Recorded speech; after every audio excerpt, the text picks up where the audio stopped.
National crush Rashmika మందానాను కన్నడిగులు తరచూ troll చేస్తూ ఉంటారు. కొన్ని రోజుల క్రితం ఓ ఇంటర్వ్యూలో నేను హైదరాబాద్ నుండి వచ్చాను అని చెప్పి కన్నడిగుల ఆగ్రహానికి గురైంది అందాల తార. తాజాగా కర్ణాటక కాంగ్రెస్ ఎమ్మెల్యే రవికుమార్ గౌడ్ రష్మికపై సంచలన ఆరోపణలు చేశారు. బెంగళూరు ఫిలిం ఫెస్టివల్కు హాజరు కావడానికి ఆమె నిరాకరించిందని సంచలన వ్యాఖ్యలు చేశారు.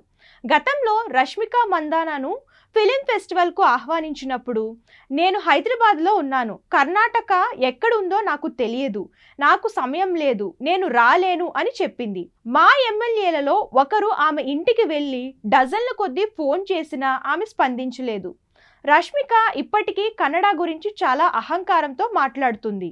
మనం ఆమెకు కొంత జ్ఞానం నేర్పించాలని రవికుమార్ ఆగ్రహం వ్యక్తం చేశారు. అయితే కాంగ్రెస్ ఎమ్మెల్యే ప్రకటనపై రష్మిక మందానా టీం స్పందించినట్లు తెలుస్తుంది. బెంగళూరు అంతర్జాతీయ చలనచిత్రోత్సవానికి రష్మిక రావడానికి నిరాకరించిందన్నది అవాస్తవం. కర్ణాటక గురించి ఆమె అగౌరవంగా మాట్లాడిందన్నది కూడా పూర్తిగా అబద్ధం. ఆమెను ఎవరో ఫిలిం ఫెస్టివల్కు ఆహ్వానించారనేది కూడా నిజం కాదు అని నటి సన్నిహితులు చెప్పినట్లు సమాచారం.